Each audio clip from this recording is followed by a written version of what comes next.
Exodus chapter 19. On the first day of the third month after the Israelites left Egypt, on that very day, they came to the desert of Sinai. After they set out from Rephidim, they entered the desert of Sinai, and Israel camped there in the desert in front of the mountain. Then Moses went up to God, and the Lord called him from the mountain and said, "This is what you are to say to the descendants of Jacob, and what you are to tell the people of Israel. You yourselves have seen what I did to Egypt, how I carried you on eagle's wings and brought you to myself.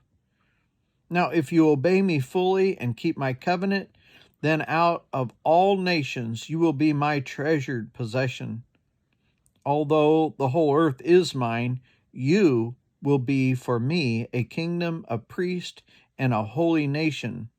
These are the words you are to speak to the Israelites." So Moses went back and summoned the elders of the people and set before them all the words the Lord had commanded him to speak. The people all responded together, "We will do everything the Lord has said." So Moses brought their answer back to the Lord.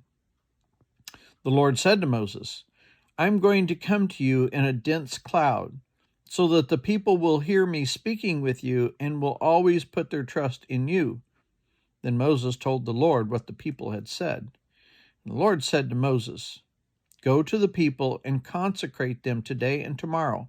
Have them wash their clothes and be ready the third day, because on that day the Lord will come down on Mount Sinai in the sight of all the people. Put limits for the people around the mountain and tell them, 'Be careful that you do not approach the mountain or touch the foot of it. Whoever touches the mountain is to be put to death. They are to be stoned or shot with arrows. Not a hand is to be laid on them. No person or animal shall be permitted to live. Only when the ram's horn sounds a long blast may they approach the mountain." After Moses had gone down the mountain to the people, he consecrated them, and they washed their clothes. Then he said to the people, "Prepare yourselves for the third day.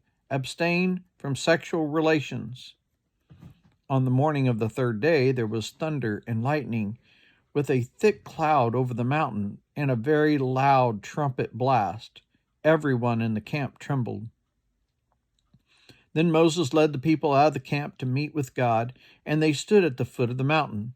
Mount Sinai was covered with smoke, because the Lord descended on it in fire. The smoke bellowed up from it like the smoke from a furnace, and the whole mountain trembled violently. As the sound of the trumpet grew louder and louder, Moses spoke, and the voice of God answered him. The Lord descended to the top of Mount Sinai and called Moses to the top of the mountain. So Moses went up, and the Lord said to him, "Go down and warn the people so that they do not force their way through to see the Lord, and many of them perish. Even the priests who approach the Lord must consecrate themselves, or the Lord will break out against them." Moses said to the Lord, "The people cannot come up Mount Sinai because you yourself warned us. Put limits around the mountain and set it apart as holy." The Lord replied, "Go down and bring Aaron up with you. But the priests and the people must not force their way through to come up to the Lord, or he will break out against them." So Moses went down to the people and told them.